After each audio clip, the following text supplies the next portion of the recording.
You are listening to Inspired Caring, episode number 85.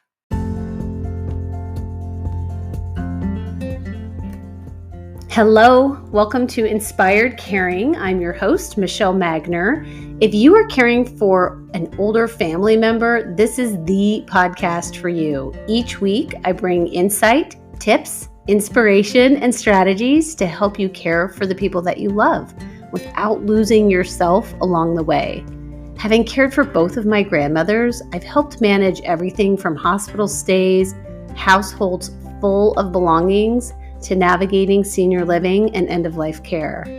And I've worked in senior living as a result of that experience, serving my residents and their families as they've been on this journey too. Thank you for joining me today, and I hope you enjoy this episode of Inspired Caring.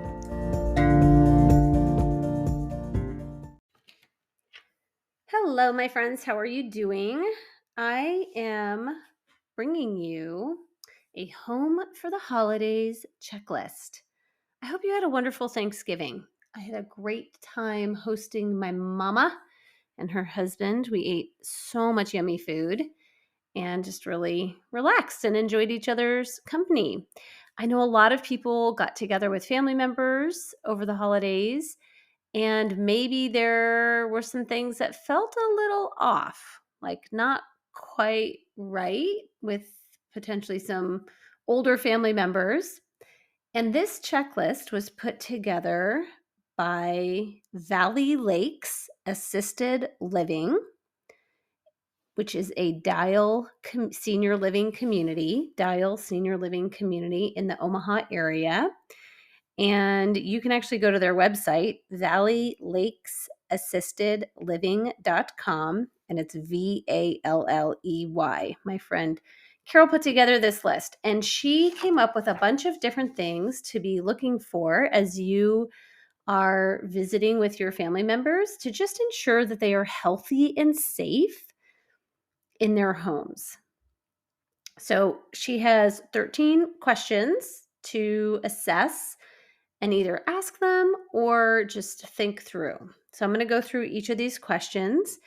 And if you would like to talk to her about senior living options in the Omaha area, you can reach out to them at Valley Lakes. The first question is, do they get dressed in the morning, bathe regularly, shave, and stay clean? Are they wearing soiled clothing or maybe the same clothing day after day? Or are there notable odors on the person or in their home? That was all one thing. So just as, again, you're visiting with your family members in their homes, or as they're coming to you, to your home, these would be some things to be looking for. Number 2, do they keep up with housekeeping, laundry, and other chores? Are they sleeping on soiled sheets?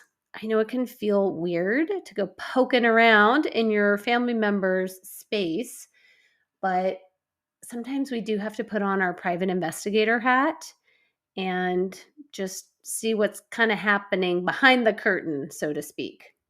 Number 3, do they have difficulty with familiar tasks like writing a check, making a list, fixing soup, or using the phone? I know we put a lot of grace on people because of technology and it's always changing, but if historically they've been able to use their cell phone and maybe now they're struggling, that could be a red flag. Or she pointed out just making a list is something, as you're trying to come up with your grocery list, have them make the list and see how that process goes. Number 4 is transportation. Is your parent still driving and are they able to do so safely? Look for recent dents in their car and are they able to get to the store to go shopping? Sometimes what I have done in the past, and it's no secret anymore with my family members, is I have them drive me somewhere and I just kind of see how it goes, see how I'm feeling about them driving me somewhere. Because if they have actually scaled back on their driving and they're not doing it very often, they may not be getting the supplies that they need in their home. So looking at their transportation. Number 5 is socialization. Are they getting out and seeing friends or other relatives?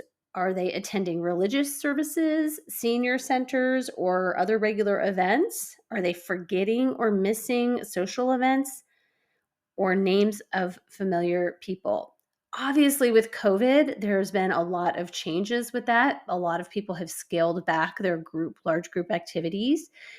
And it's actually a problem if they are not re engaging in some way. Those are my words. I think it is a problem because loneliness is an epidemic in our country, around the world, globally, actually. And that was happening before COVID.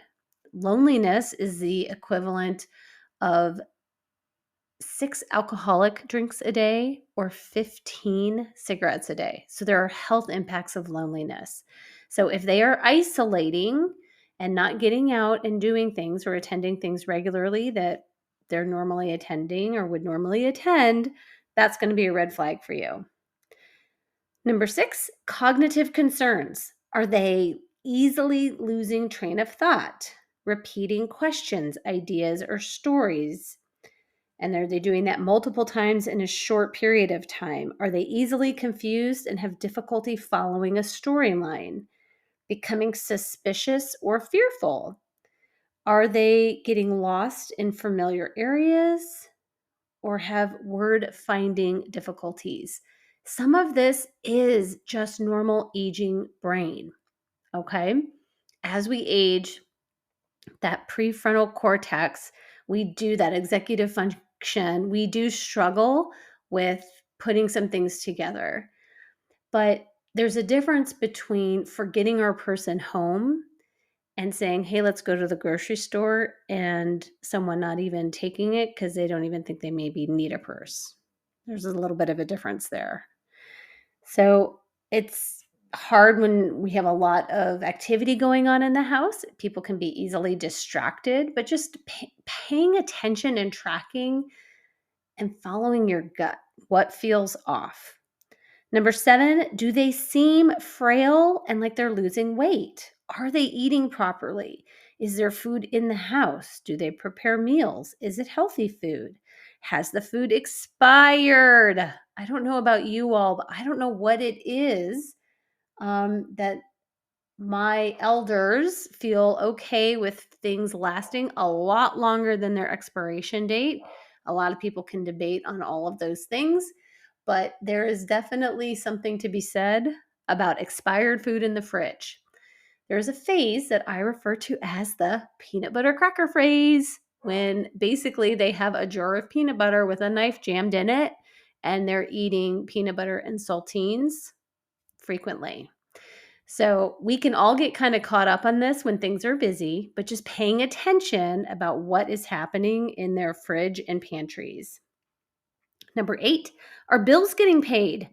Is the mail being opened, especially from Medicare insurers and banks? So just paying attention, are there stacks of bills or mail mixed in maybe with newspapers and magazines? If you feel like those are starting to get bigger, maybe that would be something they'd be willing to let you help them sort. Number 9, are they going to doctor's appointments or are they canceling them and not showing up? Especially as we step into these winter months, I know that it is hard to want to bundle up and go outside, but especially again with our preventive care, we really need to follow through and go to those doctor's appointments. So asking about that is a good idea. Number 10, are they taking medications on schedule and as directed? Are there expired medications in the cabinets? This was something I saw repeatedly with both of my grandmas when they were still living at home. And I was helping them way back in the day. They would have little bowls with pills sorted, and sometimes the pills would have jumped out of the bowl and onto the counter. And it was just really hard to tell what was being taken when. So sometimes you'll find stray pills loose around. Sometimes it'll be like Thursday and you can still see there's pills in the container from Tuesday. So poke around on that stuff too. Number 11, do they seem to be moving slowly? Are they unsteady? Trouble with balance or spatial relations? Judging the distances um, between the counter and the fridge. Are they spilling more, tripping more? Are there any notable bruises on their body, face, and arms? So that is tripping is one of the number one reasons people end up calling the squad is people fall in their homes. And so just balance is so important. And it doesn't have to be inpatient PT that people can need to receive. Maybe they can get an order for some physical therapy at their house. So if they're having some balance issues, that is definitely worth noting. Number 12, is their home safe to live in? Are they struggling with stairs? I would add throw rugs.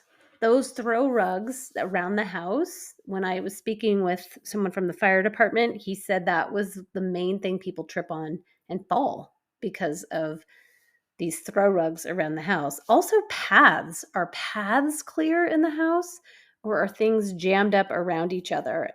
And thinking through, just like if they use a walker, are they sidestepping, or are they able to push their walker through from room to room in a safe manner?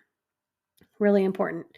And then number 13, are there changes in mood, energy, interest in activities or hobbies? I know a lot has changed with COVID, obviously, but it's really critically important to our mental health and well-being and our purpose to have activities and hobbies and be engaged socially with people. Really, really important. There's a lot going on out there. And if people want to continue to wear masks, they should really feel comfortable doing that. But if you are noticing that someone's mood has significantly changed, there might be something else going on. Maybe they're not medicating themselves, taking their meds properly. So that is Valley Lakes Assisted Living's list, Home for the Holidays checklist. I hope you enjoyed your time with your family over Thanksgiving.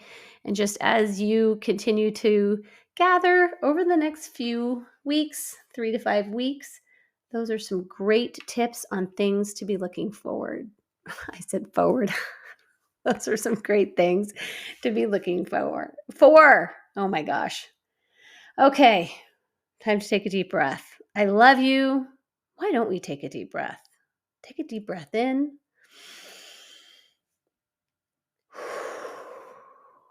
And a deep breath out.